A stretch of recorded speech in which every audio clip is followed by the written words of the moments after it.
Good morning, people of Water's Edge. Welcome. I'm glad you're here. If you guys would find your seats, small crowd today, that's all right. Come forward and sit down or stand. We're going to sing some songs.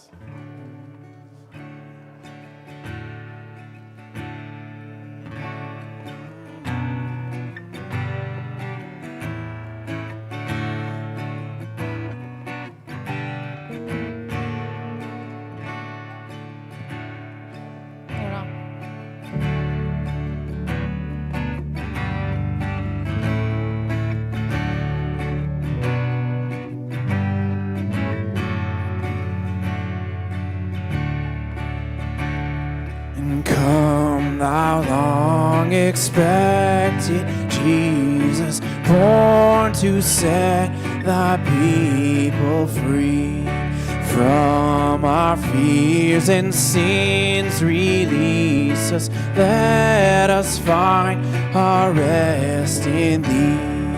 Israel's strength and consolation, hope of all the earth, thou art dear desire of every nation, joy of every longing heart. Joy to those who long to see thee, day spring from on high appear. Come thou promised rod of Jesse, of thy birth we long to hear. O'er the hills the angels singing news, glad tidings of a birth. Go to him your praises singing, Christ the Lord has come to earth. Come to earth to taste our sadness, he whose glories knew no end. By his life he brings us gladness, our Redeemer, shepherd friend. Leaving riches without number, born within a cattle stall. This the everlasting wonder, Christ was born, the Lord of all. Born thy people to deliver, born a child and yet a king, born to reign in us forever. Now thy gracious kingdom bring, by thine own eternal Spirit, rule in all our hearts alone. By thine all-sufficient merit, raise us to thy glorious throne. And come thou long expected Jesus, born to set thy people free from our fears and sins. Release us, let us find our rest in thee. Israel's strength and consolation, hope of all the earth, thou art dear desire of every nation, joy of every longing heart.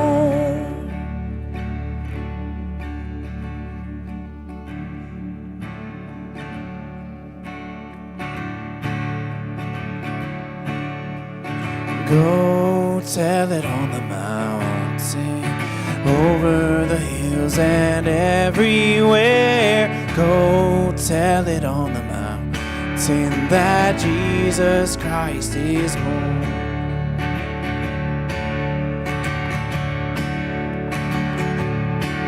While shepherds kept their watching o'er silent flocks by night, behold, throughout the heavens there shone a holy light.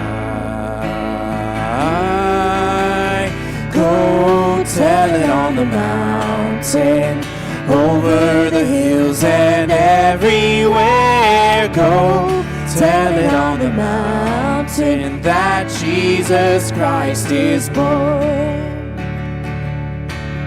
The shepherds feared and trembled when low above the earth rang out the angel chorus that hailed our Savior's birth.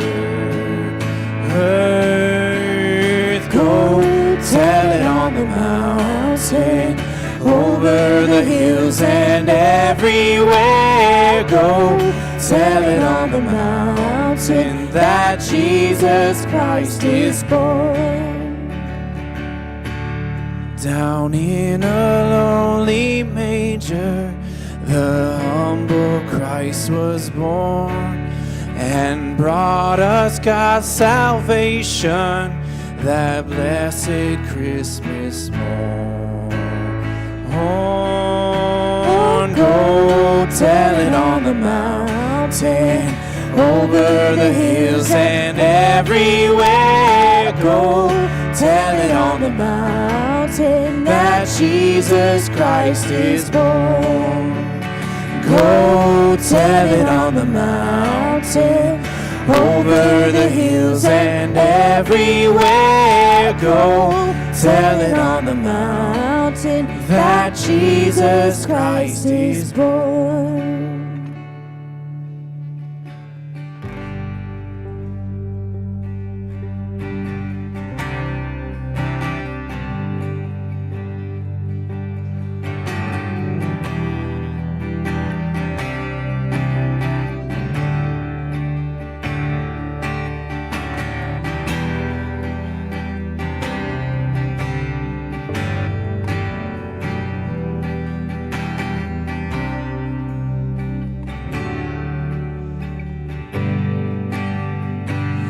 I love you, Lord, for your mercy never fails me. All my days I've been held in your hands, from the moment that I wake up till I lay my head.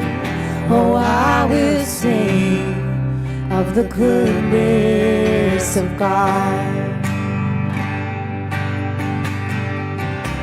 And all my life you have been faithful, and all my life you have been so, so good. With every breath that I am able, I will sing of the goodness of God.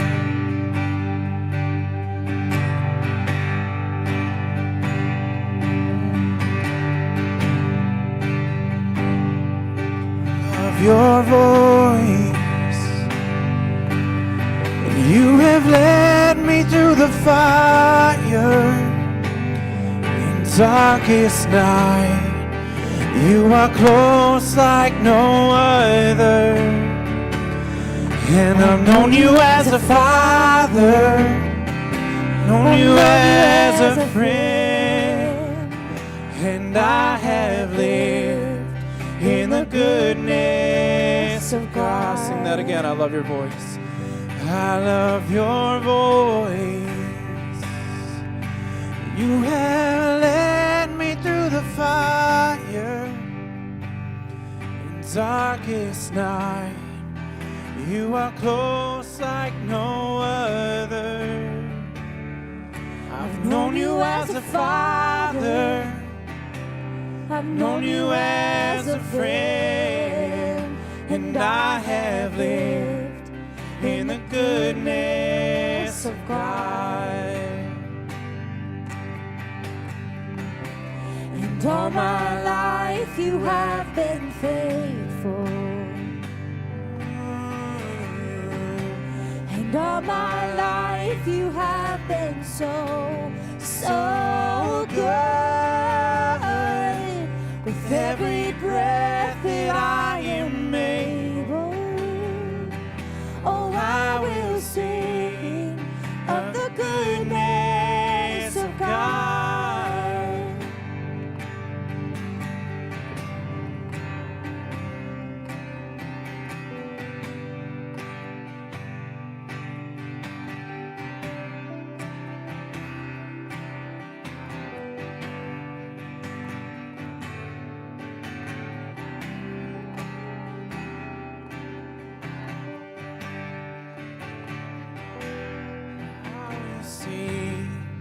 Of the goodness of God. Your goodness. 'Cause your goodness is running after, it's running after me. And your goodness is running after, it's running after me. Sing your goodness. Your goodness is running after, it's running after me. And your goodness is running after, it's running after me. Sing your goodness. Your goodness is running after, it's running after me. And your goodness is running after, it's running after me. With my life laid down, I'm surrendered now. I give you everything. 'Cause your goodness is running after, it's running after me. All my life, and all my life you have been faithful. And all my life you have been so, so good. With every breath that I am able, oh, I will sing Of the goodness of God.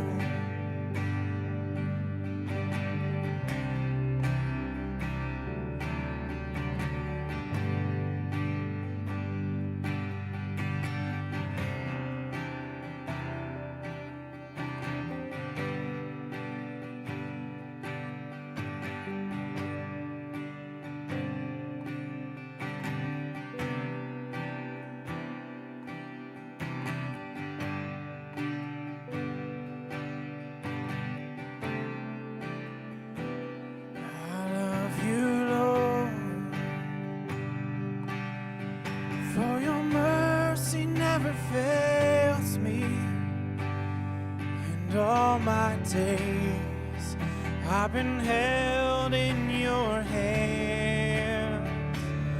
From the moment that I wake up till I lay my head, oh, I will sing of the goodness of God. All my life you have been faithful.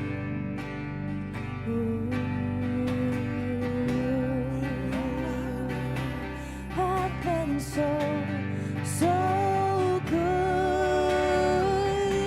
With every breath that I am able, I will sing of the goodness of God.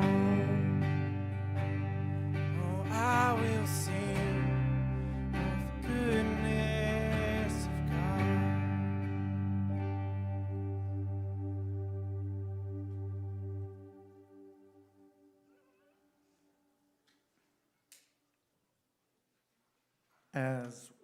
as Mike is coming up to share, just want to let you guys know, kids' church volunteers, leaders can head downstairs now. When he gets done, kids 8 and younger can head on downstairs. But also during our prayer time, if you would like to be a blessing to some of the kids in our region, that Mara put together a bunch of opportunities for us to bring presents to them. And all of those presents are filled, which is a huge testament of your generosity. And so I'm like floored and thankful. One of the things that we can add to each of the gifts is just a note of encouragement. You know, I think getting a gift is a huge blessing, but also just being the conduit of hearing from God and just giving a blessing to the kids is also a really cool opportunity. So if during our prayer time or after church, if you're like, I want to just take one of those sheets and just write a blessing to one of the kids, you're more than welcome to do that. Come on up, Micah. Oh, Helen. I am not Micah. I'm Helen, wife to Micah, mom to Heidi and Simi. I had some things that I was going to say, and then I had read a devotional this morning, and it's said it so much better, so I'm going to read that. This is by Aaron Davis. Our modern Western minds are prone to conflate covenant with contract. We've been trained to think transactionally. We're fluent in if-then and cost-benefit analysis. It's no wonder that the audacious grace of God perplexes us. The Bible is many things, one among them the unbelievably beautiful story of God's lopsided covenant with the people he's made. The Old Testament showcases this covenant through the nation of Israel. They were small, God made them big promises. They were chronically unfaithful, he remained faithful. They were prone to wander, the Lord surrounded them with his presence. They were whiny, he remained wonderful. Hear his resolve. Instead, this is the covenant I will make with the house of Israel after those days, the Lord's declaration. I will put my teaching within them and write it on their hearts. I will be their God, and they will be my people. Jeremiah 31:33. God's goal has never been ownership but relationship. For reasons that rightly boggle our finite brains, he knew Israel would fall dreadfully short. He called them his own anyway. Though Israel was set apart and unique among the peoples of the earth, this radical covenant isn't contained to the pages of the prophets. Jesus ushered in a better covenant built on God's old pattern of lavish love and grace. As the writer of Hebrews reminds us, but Jesus had now obtained a superior ministry, and to that degree he is the mediator of a better covenant, which has been established on better promises. The new covenant isn't better because the old covenant was broken. God kept his promise then, he will keep his promise now. But Jesus made a way for lopsided grace to extend to all who call on his name. There has never been better news. We are the partakers of a new and forever covenant.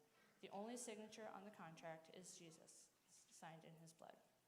We are small and relatively insignificant, yet Christ died for us that we might receive the humongous gift of forgiveness. We are unfaithful, yet he will never turn his back. We are prone to wander, so he leaves the 99. We are whiny, he is our wonderful counselor, Prince of Peace, and mighty God.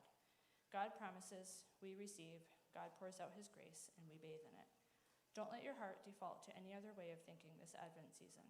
Don't try to drum up his favor, it's yours already. Don't make yourself weary trying to hold up your end of the bargain. You don't serve a bargain-striking God.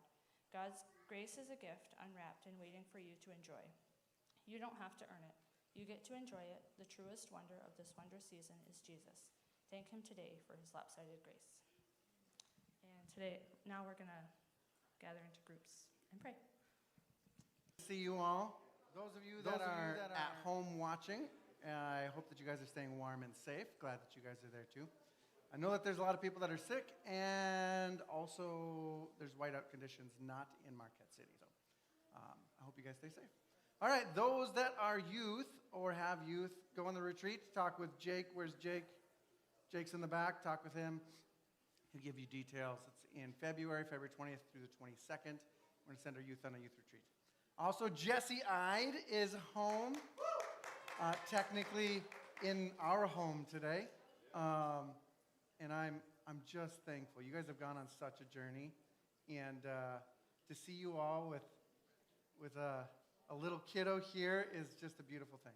So if you want to send them a meal, you're still more than welcome to follow the links. I'll put it in this week's email again. Now that Jesse's home, you can join him. All right. If you move to give to Wells Within Reach, please put that in your memo of your giving. Taylor and Ellie are in the back. If you've got questions about what exactly is that, talk with them. You've got until December 21st. Again, thank you, Mara, for putting together all of the things for the kids in our community that don't necessarily have families and gifts this week. Again, if you guys want to join me in writing a couple letters of just thanking them, encouraging them, praying over them, you can do that today as well. Christmas Eve service, 5 to 6 p.m. on Christmas Eve. I'm looking for some people that are willing to read some scriptures, nothing too crazy. Generally what we end up doing is we meet for about an hour. It really takes about a half an hour, and there's about a half an hour for people just to mix and mingle and enjoy each other, pray with each other, encourage each other. But what we do is we just take a moment to slow down. And the reason for the season is Jesus, right? And so we take some time to just read the word as far as the birth story. And then in between, we sing Christmas songs to honor him. And then we take some time to eat cookies if you bring them. All right. There's your other invitation. All right, we've been talking about the Sermon on the Mount for a long time. And we're going to continue for a while. Right now, we're in Matthew 6, and I'm going to read the passage we're going to talk about today. And then we're going to dissect it a little bit. Therefore, I tell you, do not worry about your life, what you will eat or drink, or about your body, what you will wear. Is not life more than food, and the body more than clothes? Look at the birds of the air. They don't sow or reap or store away in barns, and yet your heavenly Father feeds them. Are you not much more valuable than they? Can any one of you, by worrying, add a single hour to your life? In Hebrew, it can be translated as hour to your life or cubit to your height, which is like 1.5 feet. And why do you worry about clothes? See how the flowers of the field grow? They do not labor or spin, yet I tell you that not even Solomon in all of his splendor was dressed like one of these. If that is how God clothes the grass of the field, which is here today and tomorrow is thrown into the fire, will he not much more clothe you, you of little faith? So, do not worry, asking, what shall we eat? Or where shall we drink? Or what shall we wear? For the pagans run after these things, and your heavenly Father knows that you need them. But seek first his kingdom and his righteousness, and all these things will be given to you as well. Therefore, do not worry about tomorrow, for tomorrow will worry about itself. Each day has enough trouble of its own. So that's the passage we're going to go through. I'm going to rephrase it real quick this way. So, number one, first point, don't worry about life, your provision, your protection, what you're going to eat or what you're going to wear. 2, look at the birds who don't sow, reap, or store away in barns. God takes care of them. Aren't you more valuable than birds? You're made in God's image. Birds are not, right? If birds can trust him for provision day by day, can we, right?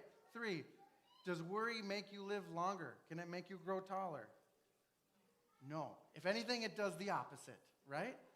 4, worried about what you wear? The truth is God clothed flowers, which are fleeting and more splendid than the greatest man's effort in extravagance. Which is kind of a crazy thought. Solomon, like the greatest dude at the time, like the wisest guy, like a guy that like all of Israel would have known for generation after generation after generation for his abundance, his exuberance, his extravagance. Jesus, like every flower, even flowers in the forest that none of us see, God takes so much delight in the detail of clothing them that like it's better from him than what human effort can do, right? So do you trust me? Or are you putting your trust in your own strength? Right? And then 5, if God can take the time to care about the details of every blade of grass, don't you think that he can also take care of the details in your life? You of little faith. Which, you of little faith can mean that you lack in a quantity of faith. I was talking with Joy this week, and in the Hebrew, it can be a duration of faith. You don't have faith for long. Okay? We're going to come back to that in a minute. All right? P.S. the splendid grass fades, right? And then just context-wise, this is not a reference to the grass is getting thrown into this fiery hell, right? the fire that they're throwing the grass into in this context is actually a contextual thing in Israel. At the time, what they would do is the grass that died, right? What they would do is they would cut it off, and then they would use it to heat themselves. So they would actually burn it to warm families. Again, he's like, even the splendor of grass, when it dies, it's used for you. Everything that I'm creating is a blessing for you, right? So 6, why are you stuck on what shall we eat and what shall we drink and what shall we wear? Don't worry about that. All right, and then 7, the pagans run after these things. So I invite you to run after the kingdom, and I'll give you what you need day by day. So don't worry about tomorrow. It has enough worries for its own. Don't store up worry. Instead, stay in the present. Has he provided what I need for today? Okay, so that's like the general. You read it and like, that's pretty self-explanatory. Now we can move on from don't worry, right? And we can. But there's always more depth. And so one of the things that I want to do today is I wanted to just go over just the surface level quick, because I want to just do some of the connections of some of the things that I see through the Old Testament and on, right? And so the first time that I think about all these things is in the garden, right? So God makes mankind in his image and said, it's very good. Adam and woman, they had an opportunity to spend time in his presence. They heard his voice. They're given access to everything except for just one thing, right? And the serpent gave him a different story. The serpent said, you know what? You're lacking. You're missing just one thing. You know what? If you had this one thing, life is going to be better. If you had this one thing, you could be in the image of God. If you just had this one thing, oh man, but you are lacking, which means that your identity is also lacking, right? And so kind of convinced them to listen to the serpent's voice instead of God's voice, right? They believed that they were lacking, and they moved from a good eye to a bad eye. We talked about that previous messages. They took and they ate of the fruit that wasn't given to them, right? They took it. They desired it. They wanted it. And then they worried about their nakedness, their vulnerability, their lack of clothes. This led to shame. Right? They worried about their lives. They had worry. They had anxiety and fear that God would be angry and bring punishment. And this led to them hiding from his presence. You want to know when Jesus is talking about like worrying about what you're going to eat and what you're going to wear and like worry, anxiety, shame, fear. Where did it start? It started right here. And it started because of the thing that happened before, which was they had a bad eye. They had a scarcity mindset. I'm missing out on something. I'm lacking something. And I need by my own strength to take the thing that I want instead of waiting for it to be given, right? That's the source of where it comes from. At the start of this whole thing, every pastor will tell you, it was beat into me when I was a kid, and I like it. If it starts with therefore, you have to see what it's there for, right?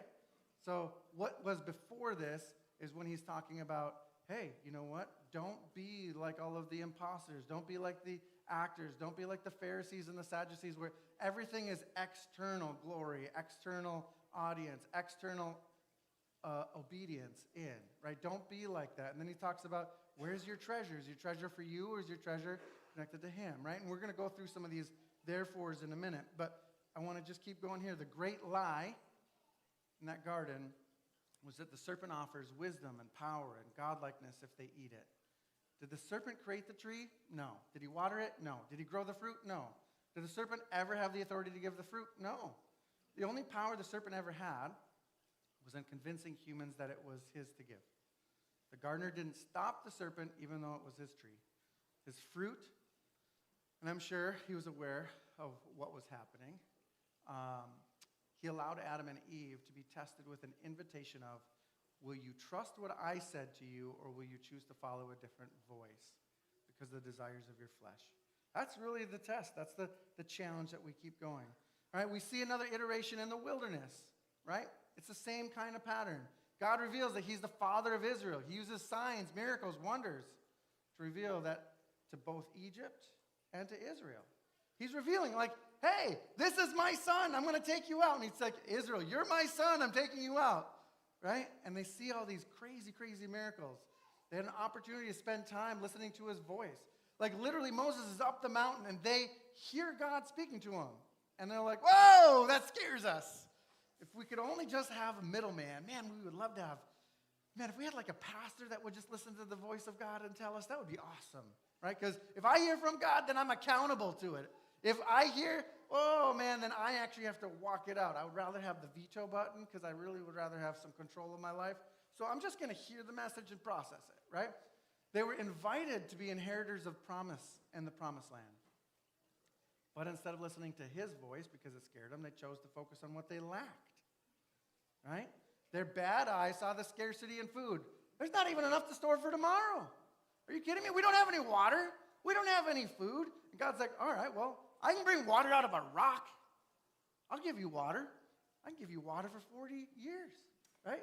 Gave them food every day. And still they're out there trying to like scrape up more and more food. Those that tried to like hold on to it for the next day, it went rotten, right? It's almost like the passage that we just read last week. Anytime you try to store up for yourself out of greed, out of a bad eye, if it's for you, moths and vermin destroy it. Like things don't last in this world, right? Their bad eye saw the scarcity in the water. Their bad eye saw the giants in the land. They compared to them and they said, we look like grasshoppers.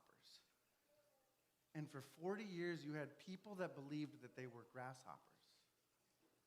They believed the voice of the enemy. The enemy said, oh yeah, they're grasshoppers. They said, yep, that's us. Not, we're sons of the living God. Right? Could all of their worry add more height to them so that they could equal the giants? No. Right?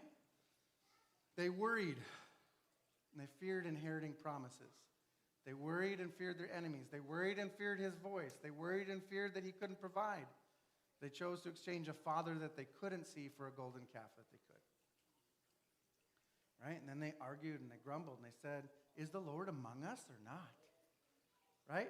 Adam and Eve were in a well-watered garden. They weren't aware of the continual presence with him. Israel was in a well-watered, well-rocked desert and weren't aware of his continual presence with them as well. We talked about this in July, middle of July, if you want to go back to those sermons. The wilderness can feel like an abandonment or an anointed isolation. The difference will come down to whether you're aware of his presence or not. Right? Like the people that were there for 40 years, their reality day after day was, man, do you remember Egypt when we had more stuff? Right? Day after day, they were like, I don't know. What happens if the manna doesn't show up tomorrow? Right? You could literally live your life in the mundane 40 years and still after 40 years be like, you know what would be good is that bread in Egypt. That was awesome. Right? They missed the fact that the presence of God was with them all of the time, even in the desert seasons, right? Then we talked about it July 13th, if you want to go back and listen to that sermon, of Jesus, right? When Jesus, after he gets baptized, the Holy Spirit drives him out into the desert, into the wilderness, and he does 40 days for the 40 years that are over there. And during those 40 days, he goes through that whole process, the same questions. Do we trust in his provision, God seeing before, right? Do we trust that he can anticipate our needs? Do we trust that he can meet your needs? Do we trust that he will meet your needs, that he can and he will, and he wants to, right? Are we aware of and do we trust his presence? Do we see the miracle of the mundane? 3, will we take what we desire or wait for what is given, right? He has this opportunity. He's like, I'm designed to be the king of the kingdoms. I'm designed for this thing. Like my whole life has been leading up to this point. And you've got Satan's like, hey, if you just bow to me, I'll give you these things, right? If he wanted to shortcut it, he could have. But he's like, Father didn't give it to me yet, right? So do we follow the lust of our eyes, the desire for control or power, the identity that the world gives us? Do you exchange interaction with a Father we can't see for anything tangible that we can? Do we trust that who we are is found in who the I am says that I am? Right? And here's the spot where Jesus passes all the tests that Adam, Eve, that the Israelites, Elijah, Moses, like you can go on this list of all these people that fell at these tests, but it's the same test over and over again, right? And so you've got this other spot here in the wilderness. Satan offers glory, power, authority, dominion. Is it his to give? Satan didn't create the nations, ordain the thrones of authority. God ordains those things. And God is the one who gave Jesus the nations. God was the one who gave him the inheritance. So Satan only has a counterfeit power structure that is built on humans' belief that he owns the place, can give what God hasn't, right? So we settle for the visible temptations now over waiting to receive what is given from the one who owns it all. All right, here's a test for you guys. Come up with the answers to what I'm thinking about right now. What is the color? Blue is what I heard first. What's the number? What's the number? 42. What's the food? What's the place? Do you guys remember doing this? All right, what's the word that I'm thinking about? Okay. Those of you that haven't been with us for the whole summer and missed those weeks, we actually did it 2 times, right? And the first time you were like, you had no idea because you guys can't crawl into my head and know what's in my thoughts, right? The second time, we did it a couple weeks later, and you guys all nailed it. Today, you're all like, I think it was that. Let me give you the answers. Blue, you guys nailed that. 42, good job. Food was ice cream. I didn't hear anybody say ice cream today. What's the place? By a fire. That's where I always want to be. All right, what word am I thinking about? It's presence. Okay, now do you guys remember those? Okay, good. I'll come back to that in just a second. God sometimes reveals himself through miracles, signs, and wonders. And our faith sometimes lasts as long as we see the miracle. Our problem as humans is we forget the tests that we've even done. We forget the faithfulness that he's given. We forget the things he's provided, right? Like, if I said this test again this next week, I'm pretty sure you guys would nail it again. But we as humans have a short memory. Think about this. They're going through, the water is split. They come across on dry land. They think that their lives are going to be ended by Egypt. And God provides for them. They can see the miracle. They sing songs. They rejoice. And within 3 days, they're ready to kill Moses and Aaron. They're thirsty. What are we going to drink? Right? God gives them a drink. And they're like, now that I'm not parched, what are we going to eat? God's like, oh, I'll provide food too. Right? You know what? What am I wearing? Guess what? For 40 years, their clothes don't wear out. 40 years, they don't have to worry about what they're going to eat, what they're going to be drinking, or what they're going to be wearing. And Jesus, what is he saying here in Matthew 6? Don't worry about what you have to eat, what you have to drink, what you're going to wear. God can provide it. He can even keep your clothes good for 40 years. Now, I don't know about you guys, but I think that most of us live in a first world culture enough that we're like, I don't know that I want him to. I'd like to change my outfit, right? Sometimes he doesn't give us the option to change everything. Sometimes it's like, oh man, I really wish I had some meat. And he's like, man, all you guys, listen, what do you think I've got? Fine, I'll give you meat, right? Do you guys remember that when he gives them meat and he's grumpy about it? And that's one of those beautiful things about that passage, right? It's not, hey, you guys are going to know that I am your father because the fact that I went and I dropped in these massive plagues in Egypt. And like that one time when like an army was coming at you and like we opened the sea and you walked across it. Like, I know that you guys are going to forget all those times. You're going to know that I'm your father when I've heard your grumbling and I still give you good gifts. When I still give you good gifts, because that's what a father does. I'll still give you good, even when you're grumbling. Why? Because I'm faithful. What Helen was saying, because of God's faithfulness, because it's not a transactional relationship. It's not, oh, you exchange your obedience and I exchange my favor. It's a covenantal relationship. Just like Helen was saying, is I will love you. I will be faithful to you, even when you don't give it back. Why? Because it's his nature. Because he's love. Because he's good.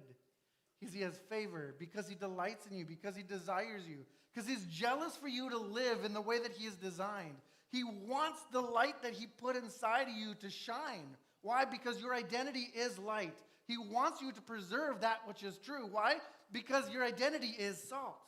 And he's saying, listen, I know that sometimes you don't look like it. Sometimes you don't pass the tests, right? The tests aren't there because I'm up here like, oh, they failed. I can't wait to throw that one in a fire. No, that's not his heart. He's like, listen, if I could just invite them into a different way, they're worrying, they're fearing, they're anxious day after day after day. What if I could just exchange that for trust? Man, I want to give you good things, but for me to give you good things, you need to be able to receive them. And if you are here thinking, I didn't earn it yet, you're going to not be able to receive the good he wants to give you. Right? Why? Because if that's the case, you're still living in transactional theology. You're never going to get to a place where you've earned it. You're not going to.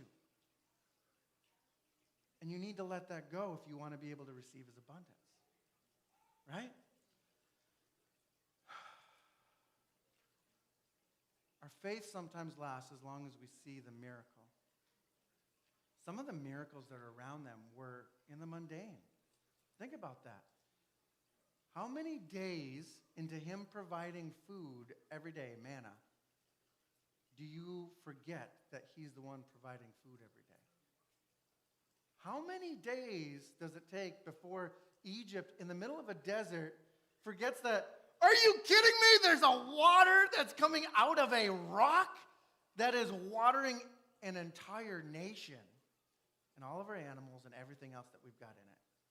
How many days, when do you stop wondering, I wonder when that rock is going to run out of water? For 40 years, they've got water. I mean, they've got this problem at the very start. Within 3 days, twice at the very start, they've got no water and we're going to die. And then really, it's at the end after Miriam dies, right? I don't know, that's another sermon way back when. But for majority of the time that they were in the desert, they didn't have to worry about water. Isn't that wild? You're in a desert. But sometimes we miss the mundane. Sometimes we miss the fact that he provides day after day after day.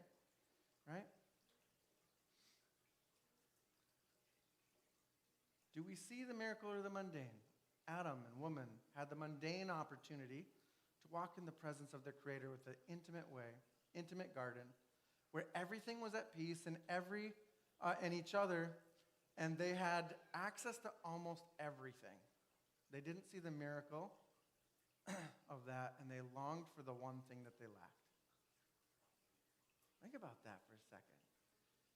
Adam and Eve, that could be a very mundane thing. Their paradigm was walking in the presence of their Creator, and you took it for granted, right? Miracle of mundane, right? Israel had the mundane opportunity to walk with the presence of their Creator in an intimate way, in an intimate desert where every meal was provided. Water flowed out of rocks. Their clothes remained good for 40 years. His presence brought them warmth by night, cool by day. And still the people saw mundane instead of that continual daily miracle. And so they started longing for the thing that they lacked, which was Egypt, slavery. All right, Jesus had the mundane opportunity to walk with the presence of the Creator in an intimate way, in another intimate desert. But here, instead of worrying, fear, anxiety, trying on his own strength, he trusted his Father to sustain him, even when no meal showed up, no water was given, and his presence was hard to see. He trusted who the I Am said that he was, right? He went into the desert just after God had opened up the heavens and said, that's my boy. I love him, right? Sometimes the provision is literally, he's going to give you the bread that you need and the water you need and the clothes you need one day at a time, right? And sometimes you didn't need bread today. And what is the bread? Every word that came out of the Father's mouth. Sometimes the bread is the fact that you can sit there and be like, but the Creator of everything, he loves me. And that's enough for today, right? It's wild. Either way, he can still sustain what you need. And Jesus invites us to let go of our desire for our treasure, right? Actors who look for rewards from other people. Replace it with a treasure of restoring people, aligning with God's heart for mankind. Then he invited us to let go of our bad eye, our scarcity mindset that leads us to greed, and replace it with a good eye, an abundance mindset that leads to generosity.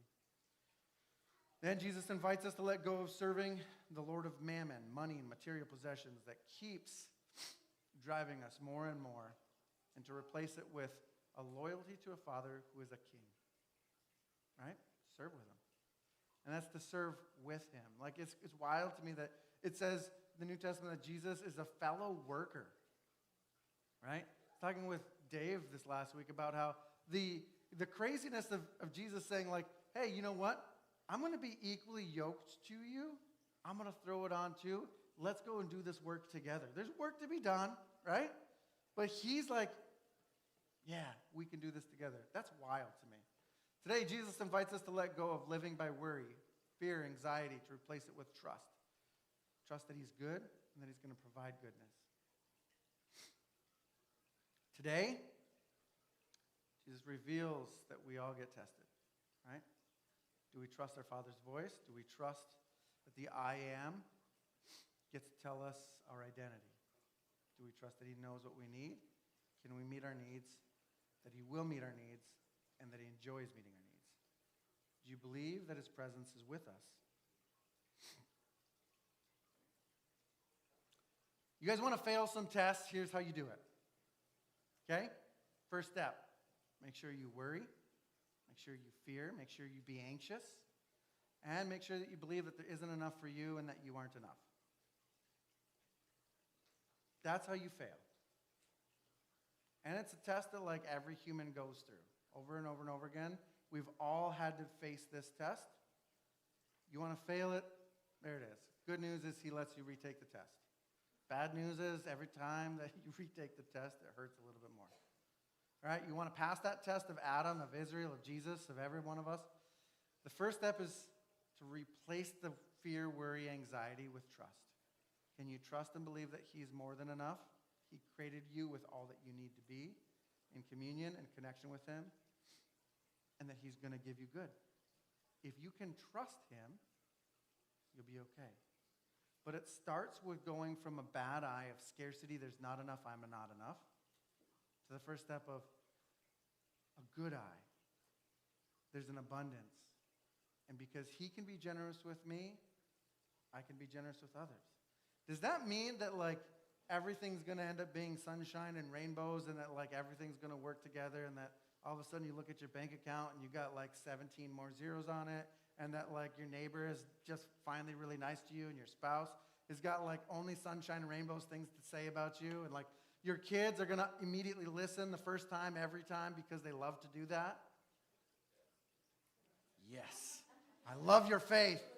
The rest of you, ye of little faith. I'm just kidding. Listen, that doesn't mean that everything is easy. Jesus walked through this test without food for 40 days. I'm pretty sure that wasn't easy, right? The flip side is, I'm pretty sure that any point during his ministry, when he starts doing all these things, when the miracles start flowing out of him, he probably still had the ability to be like, I'm going to try to take this for my kingdom and for my name. And to the cross, he was like, I'll only do what my Father says. He's the one that gives the good gifts. I'm just going to honor his name. Jesus, right? Pretty sure if you looked at Jesus' life, you'd say, that was spectacular, but also that was difficult, right? So it doesn't mean that life is just automatically going to be easy, but his yoke is easy and his burden is light if you hitch your ride to him. If you put it on yourself, if you try to do it by yourself, every day is going to be filled with worry. Every day is going to be filled with fear. Every day is going to be filled with anxiety. Every day you're going to feel vulnerable. And when you feel vulnerable and naked, you're going to try to cover yourself with any protection that you can. And when you do that, you start stepping a little bit more away from the presence of God. It takes all of the opposite. Can you lay down your vulnerability? Can you walk a little bit closer? Can you trust him with your fears? Can you trust him with your anxieties? Can you trust him with your worries? He says, cast your cares upon me, for I care for you. Right? He longs to meet your needs. He desires to meet your needs. But it starts with you stopping, capping the receiving of them. Does that make sense? You have to get out of the bad eye of transactional theology and start realizing he is a good father who wants to give good gifts to his son, to his daughter. because he loves you.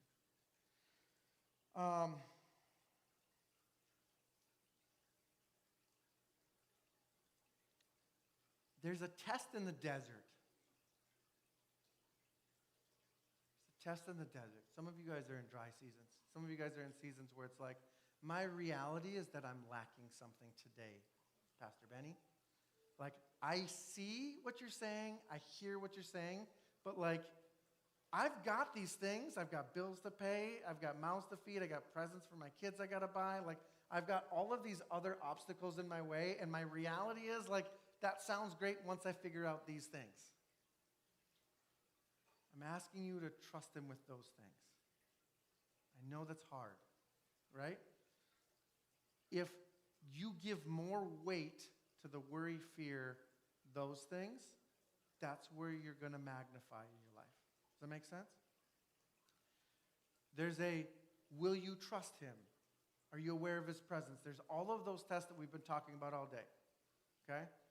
There's a second thing that happens, though, that I don't think gets preached enough, so I'm going to talk a little bit about it today, is the people that actually inherited the promise, that actually went into the promised land, right?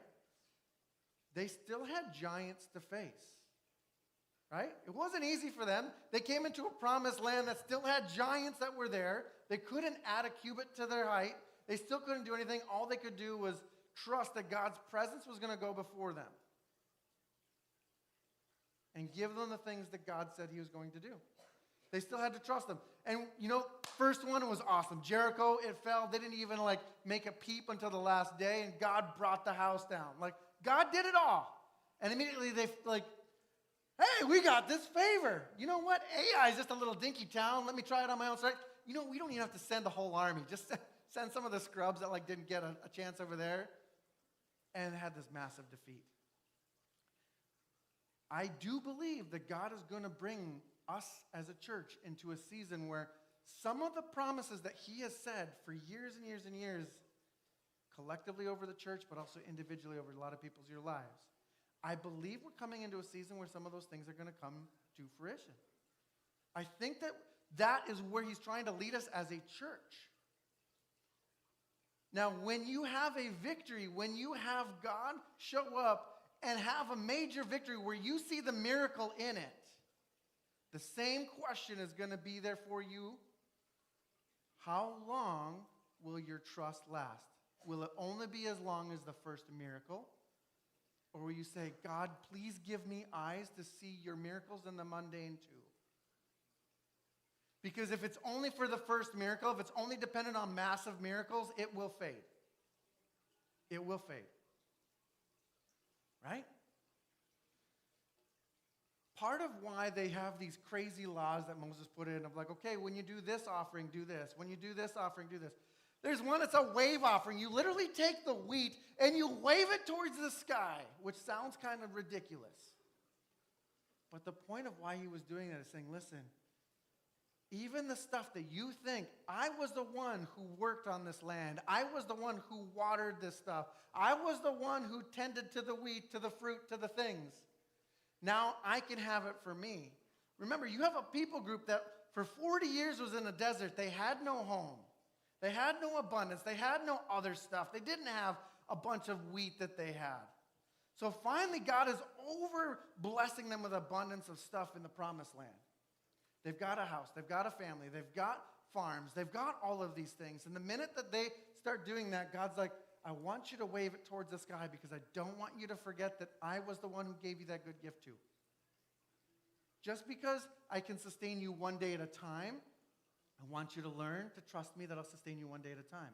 But if I give you an abundance, I don't want you to forget that I'm the one giving you the abundance. I don't want you to get to the place where you say, I earned this thing on my own. Because in the desert or in the promised land, you can move back to, I'm going to do this on my own strength. You can move out of a place of seeing his goodness. Right? And the reason why I'm pressing into this is because I think that there's going to be a season here where God is going to give things to our church. And it's not so that we can store it up. Every time it says, if I'm storing this up for me because I've got a bad eye, because I'm greedy, because I feel like, you know what, the world is about to burn, so like let me just fill up my basement with more and more food or more things or more this, whatever it is. He's saying, can you replace your bad eye and realize that I've got abundance? I've got goodness that goes forever, right? We talked last week about Jacob. Jacob, his father Abraham, you know what, there's famine in the land, let's go to Egypt to provide. Right? Jacob, God says, Isaac. God says, don't go down there. And God blessed him and his enemies and then gave him 100-fold, 100 exponential fruit in the middle of a desert, in the middle of a famine. He can provide. Is our confidence in him? Is our confidence in our own strength? And so when he does give us abundance, may he give us the grace to realize that he wants us to be a blessing to everybody around us, right? He wants us to overflow. Every time that Israel started living in a way that was, anybody who blesses us will be blessed. Anybody who curses us will be cursed. Anytime that they lived out of, it's about us and the world needs to bless us, it was only a matter of time before they went to Babylon. God's like, you're missing my heart. The invitation has always been for them to be a blessing to the nations. Right? It's the same thing with us. Anybody that calls themselves a son or a daughter of the living God, it's never been about how can I be blessed. It's about how can I bless the world? How can I have access to his storehouses of goodness so that I can receive and give generously? All right, gone a long time. Reflections. Am I driven by scarcity, bad eye, and storing greed because I'm worried that he won't actually see my needs or provide for them? 2, am I driven by abundance, a good eye, and abundance generosity because I trust that he will actually see my needs and provide for them? 3, if I'm in a desert season, can I learn to trust and be thankful daily for his provision for today? Am I living in trust or worry? 4, if I'm in a fertile season, everything is growing, everything that I touch seems to have favor. Can I learn to trust and be thankful daily for his abundance daily? Am I living in trust or am I putting my trust in what I'm storing? 5, today, do I see his miracles or do I see the mundane? Josh, Randy, you want to come back up? Heavenly Father, I thank you for your goodness. I thank you for your faithfulness. God, I just ask that you would pour out your goodness on this church, not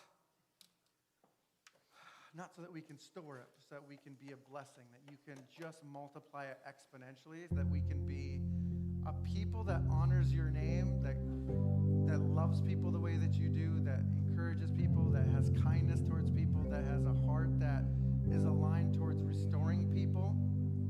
Help us trust you with our needs. Help us trust you that you're good. Help us become aware of your presence. Help us to get to a place where we can receive your goodness and then pour it out on us so that we can overflow and give it to others.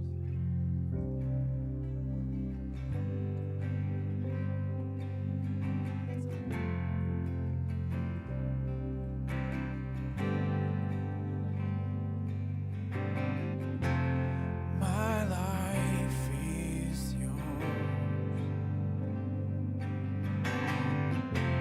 My hope is in you only. My heart you hold. 'Cause you made this sinner holy.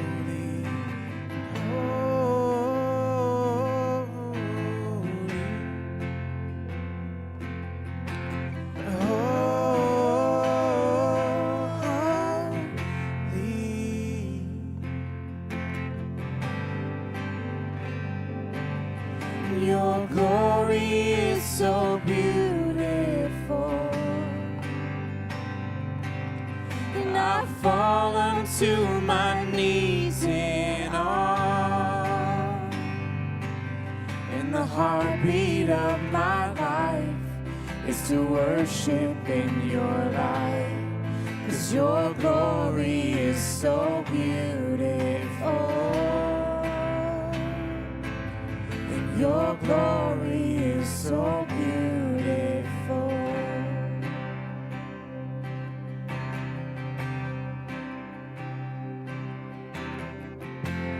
My life is yours.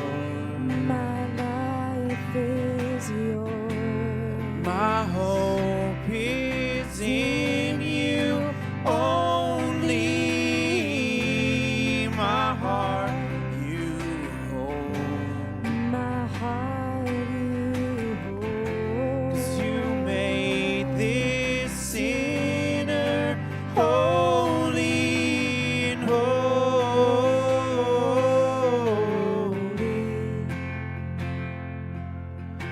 And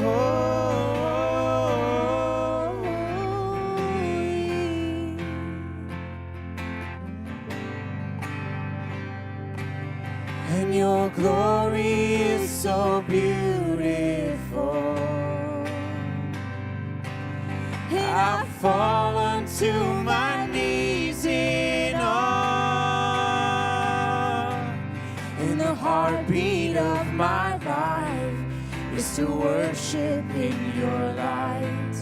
'Cause your glory is so beautiful. 'Cause your glory is so beautiful.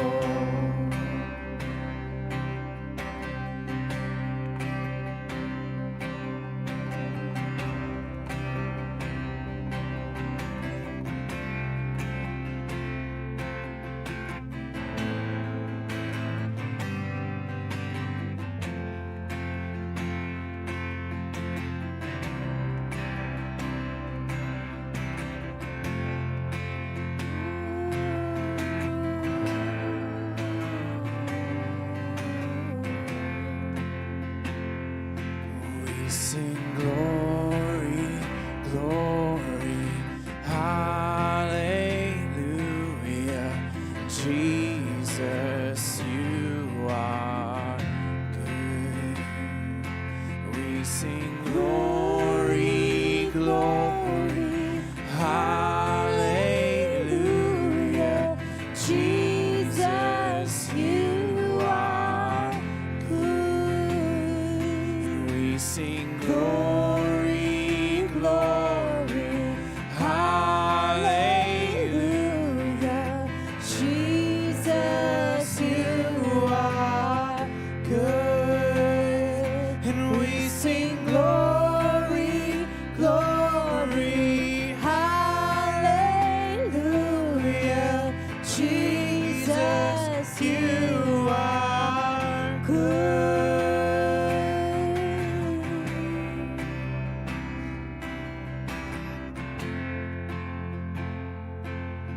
and Jesus, you are good. Glory so beautiful. I've fallen to my knees in awe. And the heartbeat of my life is to worship in your light. 'Cause your glory